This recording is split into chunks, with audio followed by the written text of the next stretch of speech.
Assalamualaikum warahmatullahi wabarakatuh. Sebelumnya perkenalkan, nama saya Rizka Dayanti, stambuk A241200008. Saya merupakan salah satu mahasiswi program studi pendidikan fisika Fakultas Keguruan dan Ilmu Pendidikan Universitas Tadulako.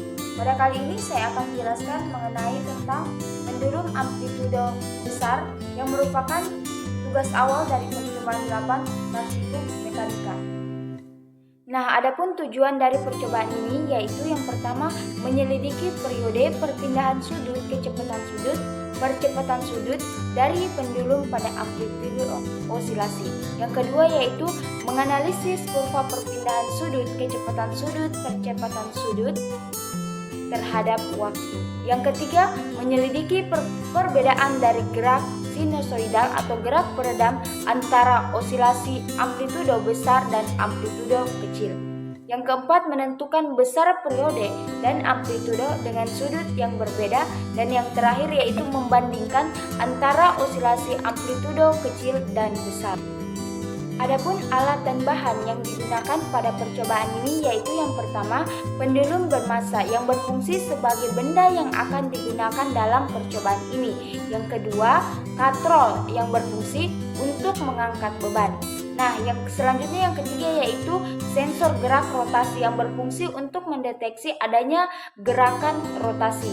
Selanjutnya yang keempat yaitu statif yang berfungsi sebagai tiang penyangga. Yang kelima, 850 Universal Interface yang berfungsi sebagai menghubungkan antara perangkat lunak dan perangkat keras yang antara lain CPU dengan perangkat lunak capstone. Selanjutnya yaitu yang keenam, Pasco capstone yang berfungsi untuk menampilkan data hasil praktikum berupa grafik beserta nilainya. Dan yang terakhir yaitu busur derajat yang digunakan untuk mengukur sudut dari suatu benda. Adapun teori singkat dari percobaan ini yaitu dapat diketahui bahwa gerak pendulum merupakan gerak harmonik sederhana hanya jika amplitudo gerakannya kecil. Ayunan matematis dari suatu pendulum biasanya dilakukan dengan sudut simpangan yang sangat kecil. Nah, hal ini dilakukan untuk menghindari turbulence setelah bandul tersebut dilepaskan. Turbulence ini terjadi karena adanya friction force antara ayunan matematis dengan udara yang ada di sekitarnya. Sehingga untuk menghindarinya dilakukan dengan sudut simpangan yang sangat kecil. Dengan demikian, karena ayunan tersebut dilakukan dengan sudut yang sangat kecil, maka amplitudonya juga sangat kecil. Nah, untuk mendapatkan amplitudo yang besar, untuk memperhatikan variabel-variabel pengganggu selama ayunan, maka harus dicobakan dengan sudut simpangan yang sangat besar pula.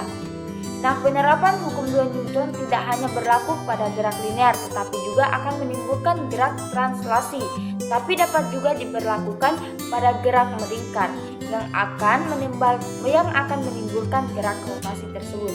Nah, salah satu pengembangan penerapan dari gerak rotasi suatu benda adalah gerak pada bandul atau ayunan sederhana sesuai pada percobaan ini. Nah, periode pendulum fisis dinyatakan sebagai T0 sama dengan 2pi akar L per mgd. Nah, untuk amplitudo kecil atau kesalahan kurang dari 1% pada 200, di mana I adalah inersia rotasi pendulum, M adalah massa total pendulum, dan D adalah jarak dari poros ke pusat massa. Nah, pendekatan menjadi persis seperti amplitudo mendekati 0.